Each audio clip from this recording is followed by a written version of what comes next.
regarde bien tes lames de stratifié. Si la languette sur la longueur est plus large que 2 mm, tu dois l'enlever sur la première rangée avec une scie sauteuse. Sinon, la plinthe ne suffira pas à la cacher. Avant la pose définitive, vérifie si à la fin, une rangée très mince de lames resterait. Si à la fin, il restait une bande de 5 cm ou moins, scie tout de suite la première rangée un peu plus étroite. Cela te facilite le travail après. Prends toujours 3 paquets au moins en les utilisant en alternance.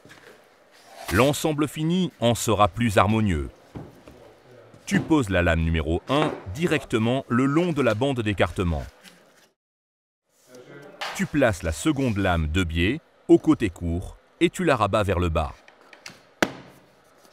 Dès que tu as terminé la première rangée, tu dois couper une lame à la bonne longueur. Pour cela, retourne la lame à 180 degrés dans la longueur et pose-la contre le mur. Comme nous n'avons pas de bande d'écartement de ce côté, tu dois laisser un écart de 10 mm au mur.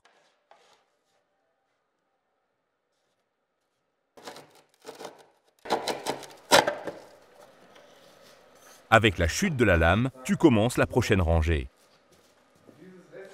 Fais attention à laisser un espacement minimum d'un tiers des longueurs des lames entre les bords de la rangée précédente.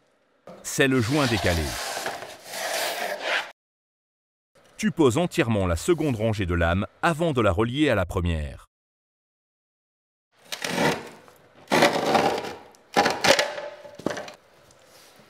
Tu places comme auparavant la seconde lame de biais au côté court et tu la rabats vers le bas. Puis, tu pousses toute la seconde rangée contre la première. Tu la soulèves et tu la fais sans cliqueter.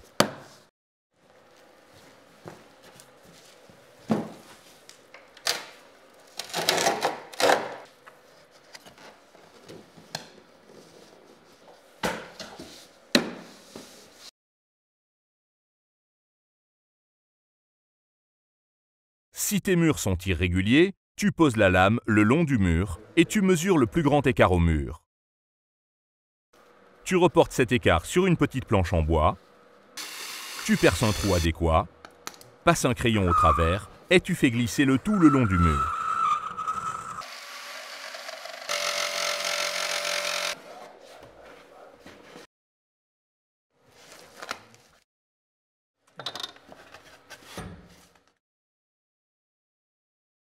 Pour les tuyaux de chauffage ou d'autres obstacles, tu butes avec la face frontale de la planche au tuyau et reportes les points centraux sur la face des corps.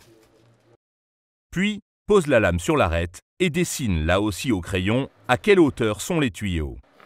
Avec une équerre, tu dessines le point d'intersection des lignes.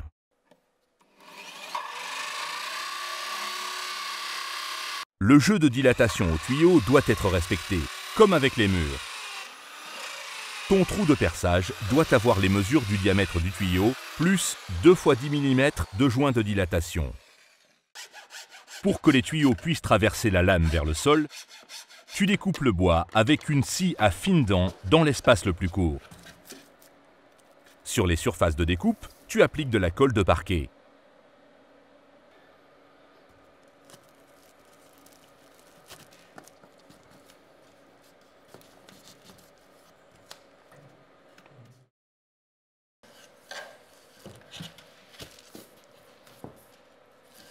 Pour les encadrements en bois, tu poses un morceau de lame adéquat avec le côté postérieur vers le haut contre l'encadrement. Tu le scies avec une scie fine. Avec un ciseau à bois, tu peux détacher le morceau inférieur.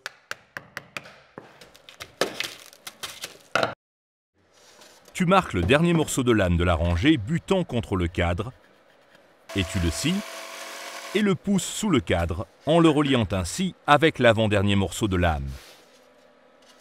Il faut pour cela enlever ce renflement, car sinon, le morceau de lame ne peut plus être encliqueté. Tu l'encolles en plus avec un peu de colle de parquet. Pour les cadres de porte en métal, tu ne découpes pas le cadre, mais la lame de stratifié à dimension.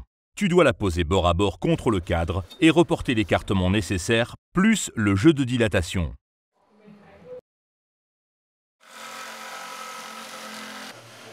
Pour l'étape suivante, tu colles ton stratifié pour plus de sûreté.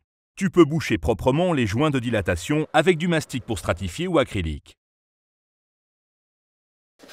Pour les très grandes pièces, c'est-à-dire de plus de 10 mètres de long et 8 mètres de large, tu dois prévoir des joints de dilatation supplémentaires.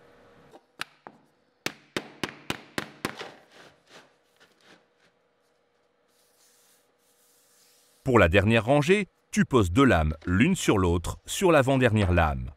Pousse la lame supérieure contre le mur. Fais attention aux joints de dilatation et reporte la mesure sur ton morceau de lame.